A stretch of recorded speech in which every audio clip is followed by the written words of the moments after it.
People always tell you not to play with Ouija boards. Personally, I've never bought into any of that nonsense. I'm not afraid of something invented by a toy company. Every account you hear of weird stuff happening after someone used an Ouija board at a slumber party or whatever are just due to the power of suggestion. If you tell someone that something creepy is going to happen, they'll see something creepy in everything. I'm sorry, I just didn't buy it. I also didn't buy into these stupid ritual memes that keep popping up on the internet.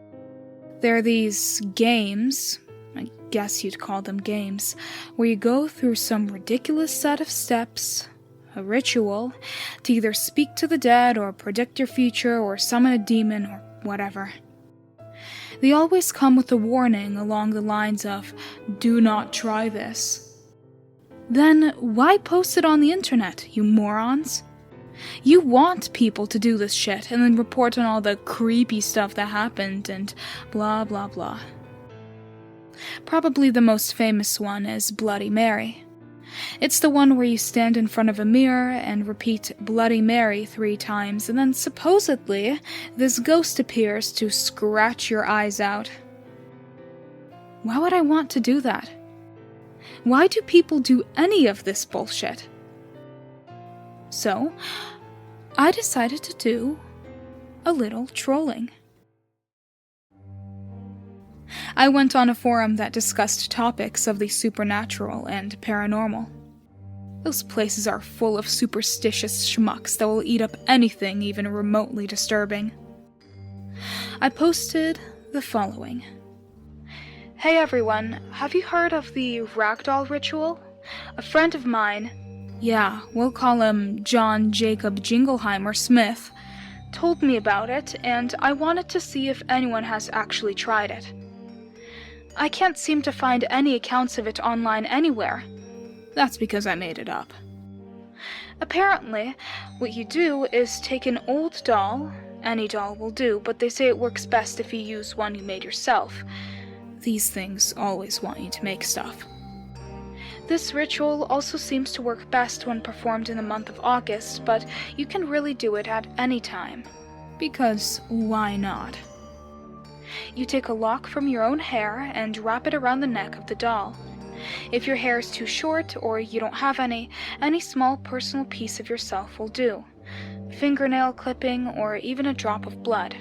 I didn't really want to encourage bloodletting, but it sounded good.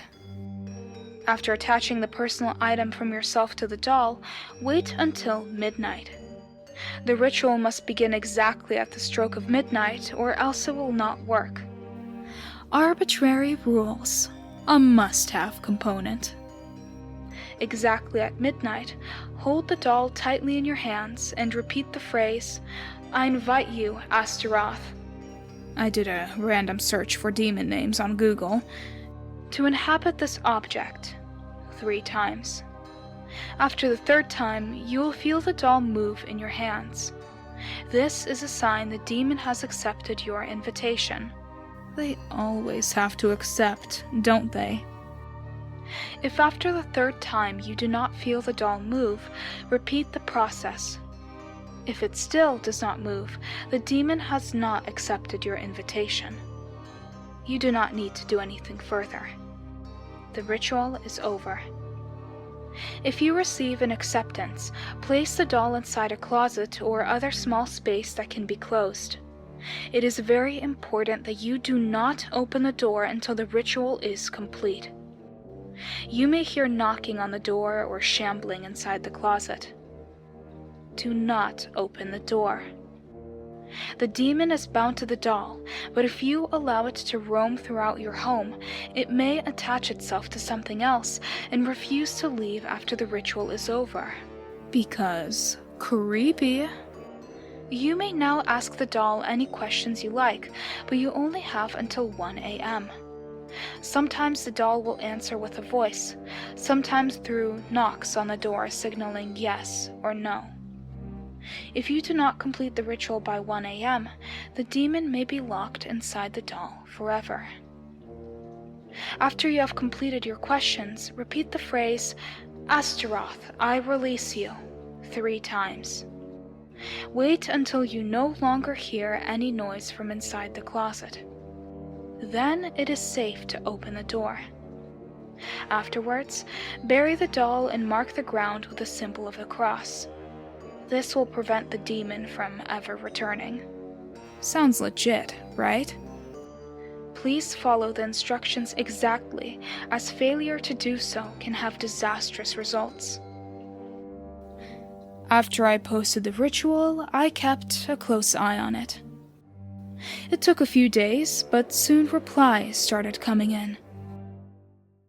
Oh my god, you guys! I tried it and the doll really does move! Please, don't try this ritual. The demon still hasn't left, and I've had nightmares every night since. Fake? Didn't work. This is stupid. I agree, buddy. But, of course, I couldn't say that. I tried it, and when I opened the closet, the doll was gone. What do I do? I had a few good laughs. The story started to get more detailed, and some were actually pretty good. I don't know if these people were just delusional, or if they were playing along by making things up to add legitimacy, but it was still fun. I read dozens of stories about the ritual going wrong, and a few about how it went perfectly and the person in question had all their questions answered. One person told of how the demon doll predicted his brother's death. It was fun, but soon it was growing stale, so I moved on to other things. A few weeks went by without me checking the forum. That is, until one day when I came home from work. I went through my usual routine. I pulled off my shoes and my jacket, and when I went to throw them in my closet, something stopped me. There, on the floor, was a little ragdoll. It looked to be handmade. Around its neck was wrapped a strand of hair. I would have been creeped out, but I had told a friend a while back about my little prank online, and I figured he left it there for me to find. I chuckled to myself and went on about my evening. I opened the refrigerator to grab a beer. Another little doll nestled among the leftovers. I took it out and placed it on the kitchen counter. I had to admire my friend's dedication to the prank, though I was starting to regret ever giving him a key to my house. But that was just the beginning. I started finding dolls everywhere. In the shower, in the kitchen cabinets, in my car, under the sofa, in the fireplace. Dolls of every shape and size, some handmade, some factory. Some had hair wrapped around them, some had little droplets of blood. It was then I decided to check the forum. I was astonished at what I found. There were hundreds of posts, all variations of the same thing. Someone had tried the ritual, but the doll had gone missing.